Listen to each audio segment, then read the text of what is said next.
grande cientista que contribuiu para a evolução do modelo atômico foi Rutherford, Ernest Rutherford. Ele é nascido o experimento dele foi em 1911, ele é nascido na Nova Zelândia, mas ele se naturalizou inglês e ganhou o prêmio da Física em 1908 por seus trabalhos sobre desintegração dos elementos químicos e das substâncias radioativas. A experiência de Rutherford, lembrando que nessa época não se tinha equipamentos, o cara tinha que inventar. E aí ele inventou um equipamento. Esse equipamento fotográfico aqui do fundo ele era circular, que não fica ruim para a gente desenhar, mas ele era circular. Existia uma caixa de chumbo, já se sabia nessa época a existência da radiação, sabia-se que eram os prótons em movimento, sabia-se que eles tinham um comportamento positivo, magnético positivo, né? E então ele colocou dentro desse, sabia que o chumbo poderia conter a radiação. Então eles colocaram dentro desse bloco de chumbo o polônio. Quem descobriu foi o casal Curie, Marie e Pierre Curie. Ela é polonesa e ele francês, mas ela vivia na França com ele. Descobriram o polônio, em homenagem à Polônia deu esse nome. Não se sabia ainda quais eram os efeitos disso no corpo humano, tanto é que o casal morreu de câncer em função da radiação. Bom, o polônio ele emite partículas radioativas, que seriam partículas alfa, né? Então, é essa aqui, ó. Naquela época não tinha sido descoberto ainda o nêutron, ele veio ser descoberto em 1932 por Chadwick, descobriu o nêutron. Mas eles sabiam que alguma coisa saía do polônio, que era o próton, que era positivo, só não sabia que era 2 prótons e 2 nêutrons. Eles colocaram algumas placas de chumbo na frente, porque eles queriam ter certeza que a radiação ia em linha reta. Na frente, eles colocaram uma lâmina de ouro. Observaram muito bem ela, com lupa, com tudo, e ela não tinha buraco nenhum. Era fina, mas não tinha buraco nenhum. Aí a radiação veio, e aí ele observou que a maioria das partículas alfa atravessou a lâmina de ouro. Algumas desviaram da rota original, algumas bateram e voltaram. Por que ele sabe disso? Porque no material fotográfico é assim, se ele recebe luminosidade e aí essa radiação, conforme ela bate nas partículas do ar, ela provoca luminescência azul claro. Então a luminosidade, se ela atinge o material fotográfico, ele fica escuro. Antigamente as máquinas fotográficas, se você abrisse ela antes de rebobinar o filme, estragava o filme. E aí fez esses pontinhos. Então, foi uma coisa estupenda para a época, né? E aí eu vou mostrar um desenho um pouquinho mais elaborado e nós vamos falar sobre ele. Esse desenho que vocês estão vendo aí, dá para vocês verem bem a proteção de chumbo, o polônio, né, que era o material radioativo, de onde saía a radiação. Este material circular, que era um tipo de material fotográfico, né? E aí vocês veem a placa de chumbo, a lâmina de ouro. Então dá para perceber que a maioria das partículas alfa atravessou a lâmina de ouro, algumas desviaram da rota original, algumas bateram e voltaram. Neste outro desenho, ele mostra mais detalhado o que aconteceu. Por exemplo, na caixa de chumbo, que está o número 1, está com elemento radioativo, né, que é o polônio, né? No 2 são os anteparos de chumbo, as placas, para que eles tivessem certeza que a radiação estava em linha reta, né? No 3 mostra as partículas alfa se chocando contra a lâmina de ouro. E aí vocês vão ver que mostra que boa parte atravessou a lâmina de ouro. Algumas bateram e voltaram. Na parte de baixo, vocês vão ver ampliado como, se fosse possível, né, colocar no microscópio um pedaço aí por onde estão passando a radiação e ampliasse, e vocês vão ver que como a radiação era positiva, quando passava entre dois núcleos, passava direto. Quando passava próximo do núcleo, desviava da rota original. Quando batia de frente com o núcleo, porque o núcleo tem o quê? Prótons, e eram os prótons em movimento, batia e voltava. E aí o terceiro, ou seja, o último desenho, né, que é o quarto na realidade, mostra o modelo de Rutherford. Né? O segundo modelo, o primeiro era circular. Tá? Então está aí a experiência de Rutherford, que derrubou por terra partes dos postulados de Dalton, que afirmavam que o átomo era maciço. Se o átomo fosse maciço, as partículas não teriam atravessado. Se você comparar com esse modelo chamado modelo planetário, né, que está aí, vocês vão ver que ele tem mais espaços vazios do que preenchidos. Então, se a gente comparar o átomo com o sistema solar, o Sol é o centro, e os planetas em volta. O que existe entre um planeta e outro? O que existe entre o planeta e o Sol? Vácuo, ausência de matéria. Se você perceber por onde passam os planetas e a parte do vácuo onde não tem nada, é muito maior do que se você juntasse todos os planetas juntos. Então, entre um planeta e outro, dá para passar alguma coisa porque não tem nada. É vácuo, ausência de matéria. Assim é também com o átomo. Então, Rutherford observou com a experiência dele o seguinte: ele observou que a grande maioria das partículas alfa atravessaram a lâmina de ouro. Nós vimos vários desenhos. Algumas desviaram da rota original e algumas bateram e voltaram. Rutherford concluiu, após as suas observações, né, que observou que a grande maioria das partículas alfa atravessou a lâmina de ouro, algumas desviaram da rota original, algumas bateram e voltaram. Baseado nisso, ele fez as suas conclusões, que o átomo não seria maciço, apresentando mais espaços vazios que preenchidos. Se a gente comparar o átomo com o sistema solar, fica fácil de entender. O Sol seria como se fosse o núcleo do átomo, em volta do Sol estão os planetas. Né? E o que existe entre um planeta e outro? Vácuo, ausência de matéria. Então dá para passar uma nave, um asteroide, uma coisa? Dá, porque não tem matéria. Então ele derrubou por terra essa parte dos postulados de Dalton. A maior parte da massa do átomo se encontra em uma pequena região central, que chamaremos de núcleo, dotado de carga positiva, onde estão os prótons. Então já se sabia que a radiação era os prótons em movimento. Agora que o próton batia no outro próton do núcleo, ele desviava ou batia e voltava.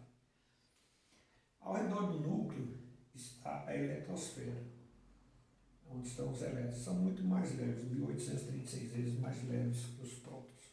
Se a gente colocasse numa balancinha daqueles dois pratinhos, se você colocasse um próton, você teria colocado 1836 elétrons.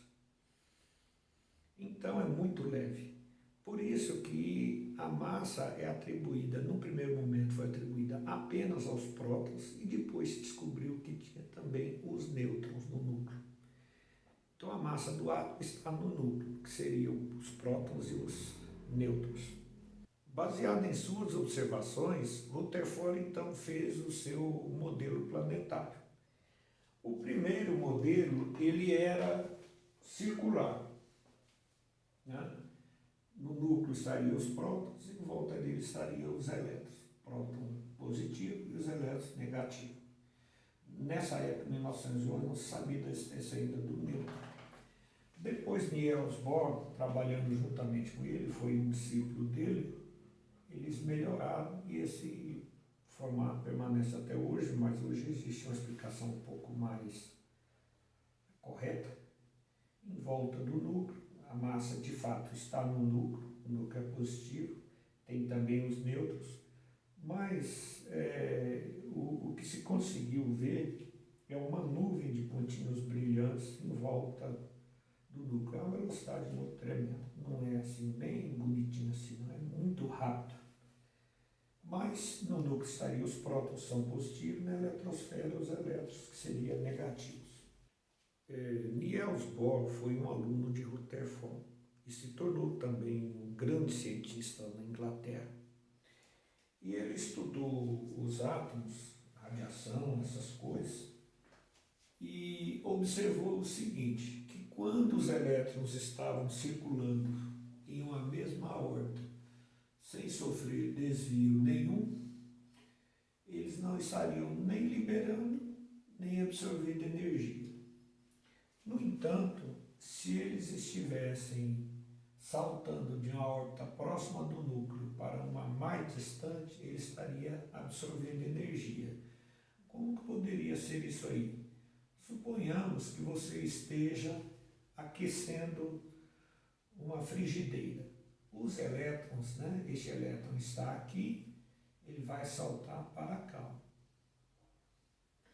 Então ele vai deixar de existir aqui próximo do núcleo. Esse que estava aqui vai saltar para uma outra órbita mais distante. Neste caso, vai estar absorvendo um quanto de energia. Quando você cessa o aquecimento, ou quando você cessa o aquecimento, eles começam a voltar para a posição original. Né? Este aqui vai voltar para o lugar onde ele estava, a órbita estacionária, libera um quanto de energia, esse estava aqui volta para cá, libera um quanto de energia também. Então, se eles estiverem circulando uma órbita estacionária, não vai estar nem absorvendo, nem emitindo energia. A hora que eles saltam de uma órbita mais próxima para uma mais distante, ele está absorvendo energia. Quando ele cessa o aquecimento, quando você está aquecendo a frigideira, os elétrons voltam para a posição original, que você desliga o fogo, e ele fica circulando até a órbita estacionária. Nesse caso aqui, quando você fornece uma energia maior do que pode suportar, o átomo aí ele fica liberando continuamente energia. Quando você, por exemplo, chega próximo do ferro, você percebe o calor saindo dele. Porque todos os elétrons já se distanciaram do núcleo, ele fica entrando e saindo energia do átomo. Então, é por isso que você percebe ele quente, percebe aquela radiação. Tá? Então é isso. Conforme Rutherford nos mostrou, o átomo tem duas regiões distintas, o núcleo e a eletrosfera. Ele só não tinha conhecimento ainda do próton, mas ele sabia que no núcleo estariam as partículas positivas, que eram os prótons, e que na eletrosfera estariam os negativos, que eram os elétrons. Então o átomo ele tem duas regiões distintas. O núcleo, onde está a massa do átomo, estão os prótons e estão os elétrons. Na eletrosfera, que a massa é desprezível, estão os elétrons. Né? E aí tem uma tabelinha que mostra aqui o próton, os nêutrons e elétrons. O próton, em relação ao nêutron, a massa é a mesma. Se nós colocarmos numa balança, ia se equilibrar. A diferença é mínima. Né? No entanto, se a gente colocasse de um lado da balança um próton, nós teríamos que colocar do outro lado 1836 elétrons. Ou seja, o elétron é 1836 vezes menor. Então, nós colocaríamos num prato um próton e no outro nós colocaremos 1836 elétrons. Esse valor utiliza-se para fins de cálculo arredondado para 1840. Em relação à carga elétrica, são iguais. O átomo possui cargas elétricas iguais antes de uma reação. No entanto, o próton tem comportamento magnético positivo e o elétron comportamento magnético negativo. Né? As cargas são idênticas, mas comportamento magnético oposto. O número atômico tem a finalidade de indicar qual é o total de prótons e elétrons que o átomo tem. Quando eu digo assim, olha, o magnésio tem número atômico 12, eu estou afirmando o quê? Que ele tem 12 prótons e 12 elétrons. Só que esses elétrons são antes de uma reação química idênticos. Na hora que o átomo reage com outro, a única coisa que se movimenta são apenas os elétrons, nunca os prótons, nunca os nêutrons. Então essas partículas são idênticas de prótons e de elétrons. Então eu falo, o número atômico do magnésio é 12, eu estou dizendo, é 12 prótons e 12 elétrons. Suponhamos o ouro, o símbolo é AU. Eu falo, olha, o número atômico dele, que deve ser inclusive do lado esquerdo, na parte inferior, é 79, estou dizendo 79 prótons, 79 elétrons. Nós vamos falar sobre a média ponderada da massa atômica. Por quê? Porque é o seguinte, os alunos não imaginam que praticamente todos os átomos possuem isótopos. O que significa isso? São átomos com a massa atômica, ou seja, a massa do núcleo diferente. E o que faz ser diferente? Quantidades diferentes de nêutrons. Então, por exemplo, o hidrogênio, nós temos hidrogênio com massa 1, com massa 2, com massa 3. O que os cientistas fizeram? Eles fizeram a média ponderada. O que vem a ser essa média ponderada? Faz um cálculo envolvendo essas massas e a quantidade que existe na natureza, quanto por cento. Sabemos que a massa 1 é mais de 99%, mas tem outros átomos que não é assim não. Suponhamos o caso do magnésio. O número atômico é idêntico, ou seja, os átomos são idênticos, como os gêmeos unoviterinos, são iguaizinhos. Só que o peso ou a massa é diferente. Este aqui é 24, 25, 26. Esse tem 12 nêutrons, esse 13 e esse 14. Isso torna o átomo diferente? Não, ele continua igual. Só que é como o irmão gêmeo. Se você comparasse, ele teria algumas gramas de diferença um do outro. Então, no caso do magnésio, a pesquisa que foi feita no mundo inteiro provou que ele tem 79%. Este aqui 10%, de massa 25 e de massa 26, 11%. Como que eles fizeram isso? Eles pegam, por exemplo, multiplica a massa vezes a porcentagem que existe na natureza. Então, vai dar aqui no caso do segundo, 25 vezes 10, e do terceiro, 26 vezes 11, soma tudo e divide por 100. Então, 24 vezes 79 dá 1.896. 10 vezes 25 dá 250. E 11 vezes 26 vai dar 286. Continua o esquema. Soma tudo e divide por 100. Né? Então, somando esse de cima, vai dar o seguinte valor, dividido por 100, que é o de 2.432. E 2.432 dividido por 100 vai dar exatamente 24,32. E a massa, ela pode ser expressa de duas maneiras.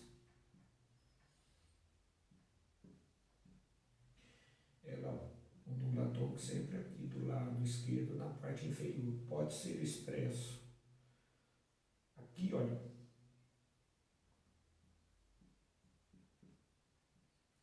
ou, deixa eu pôr um pouco mais para cá, assim, ou assim. E muitos autores arredondam esses valores, eu considero só um número após a vírgula. Tem outros atos que dá 4, 5 dígitos, aqui se conserva 4 dígitos, mas a maioria é um número após a vírgula, 2. Então pode ser expresso assim a média ponderada. Então quando a gente fala de 24,3, significa que tem 3 décimos de um nêutron? Não, isso aqui corresponde à média ponderada. Tá? Conforme nós vimos anteriormente, a massa corresponde ao quê? Número de massa. Ela corresponde ao total de partículas que o átomo tem no núcleo, né? Ou seja, se no núcleo só tem prótons e nêutrons, então a massa é a soma do número de prótons com o número de nêutrons. Então resulta nessa fórmula que massa é igual a P mais N. Vamos citar um exemplo. O cloro possui 17 prótons. Então, próton é igual a 17. E 18,5 nêutrons. Lembrando que aí, esse 18,5 é por causa da média ponderada. Aí, 18,5 nêutrons. E aí vem a pergunta: qual deverá ser a sua massa? Não sabemos. Mas nós sabemos que a fórmula é essa aqui, olha. Prótons com número de nêutrons mais nêutrons. Então, é só eu substituir na fórmula. Então, eu tenho aqui massa é igual. Qual é o número de prótons? 17. Qual é o número de nêutrons?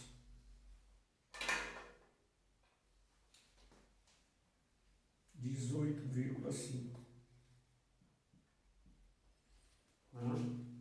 Então, é só você somar o número de prótons com o número de nêutrons. Agora, existem muitos alunos que erram nessa soma e é uma pena porque eles fazem assim, ó, 18,5. Colocam 17 aqui e soma bonitinho. 12, vai 1, 9, 10, vai 1. Isso aqui está certo? Não, gente, isso aqui está super errado. Por quê? Na hora de somar, você tem que colocar vírgula debaixo de vírgula. Então, para não se perder, coloca o número que tem vírgula em cima. E o 17? O 17 não tem vírgula. Subentende-se que ela esteja aqui, do lado direito. Então, vírgula debaixo de vírgula, na soma, né? 17. Então, vai dar 5,5, vai 1,35. Ou seja, a massa aí dá 35,5. Existem duas maneiras de representar. Pode ser do lado direito, na parte superior, e pode ser do lado esquerdo, na parte superior.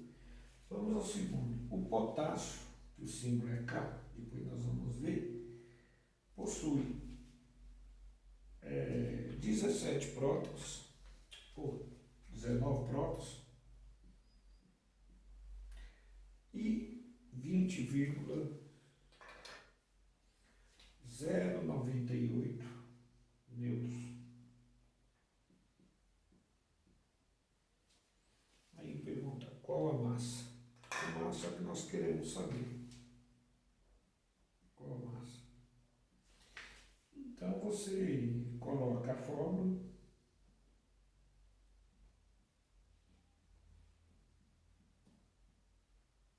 Coloca a fórmula em massa é igual ao número de prótons mais igual o número de nêutrons. Soma prótons mais nêutrons. Qual o valor de prótons? 19. Qual o valor de nêutrons?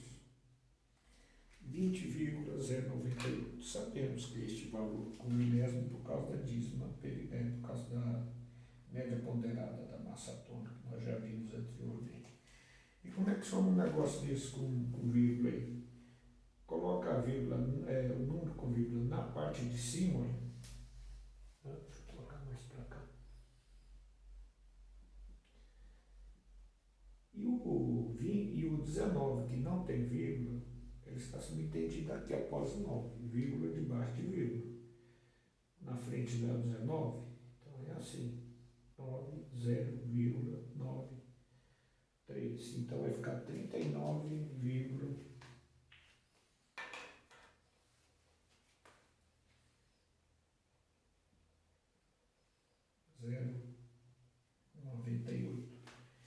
E aí, essa massa, né, de massa, ele vai ficar expresso na parte superior. O símbolo do potássio é este aqui.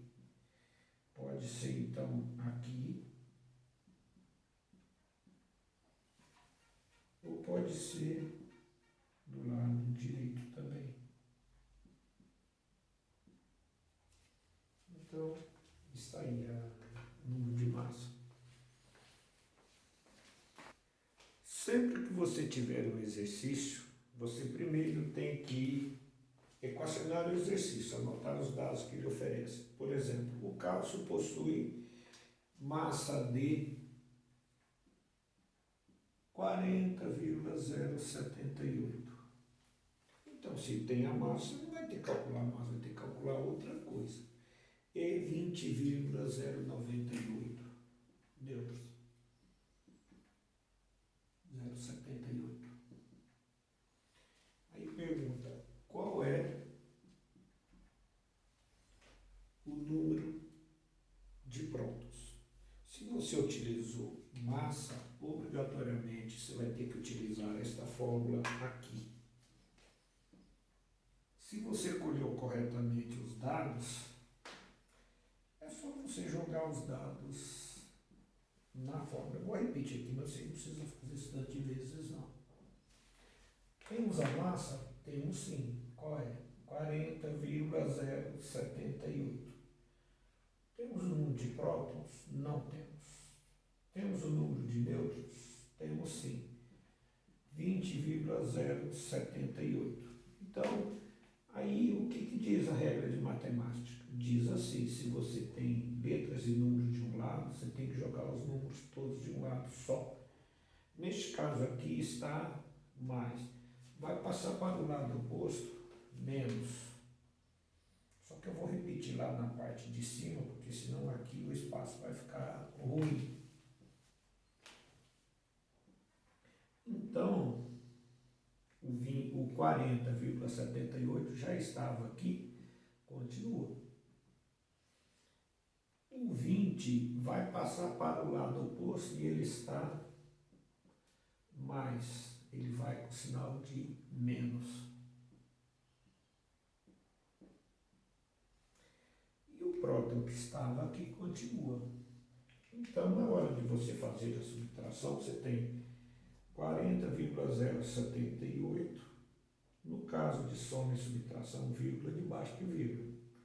20,078.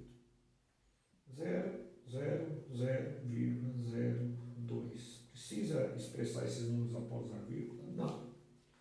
Se você expressar e esquecer da vírgula, eu considero errado. Então é melhor deixar assim. Tá?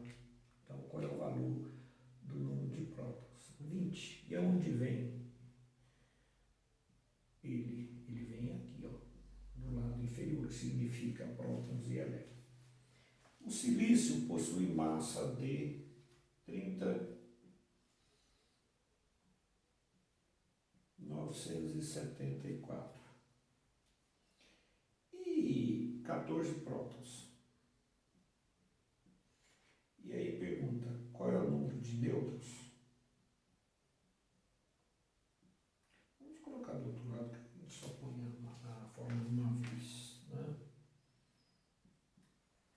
A fórmula é massa, então vai ser massa, que é igual a próton mais nêutron. Você não tem que decorar 3 fórmulas, você tem que decorar uma só e decorar as regras, memorizar as regras.